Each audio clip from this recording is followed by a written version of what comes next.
use your crystal ball that you see what's going on, what's the future? How it works your job, man?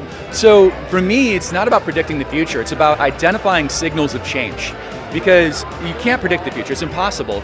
But what you can do is create scenarios based on those signals of what you're seeing and say, well, what might the world look like under these different conditions? And we're moving to a world where in the last several decades, we've celebrated insight. So what's the insight in the data? And that's really important. But that tells you about the current state of things. How do we take a foundation of insight and move that to a celebration of foresight? How do we get people to think about different plausible, probable, and possible futures and say, what might this world look like in these conditions? That gives us a map forward. We're not going to predict it perfectly, but what happens is we might see something that says, this looks a little bit like this thing we talked about, and it makes you so much more adaptable.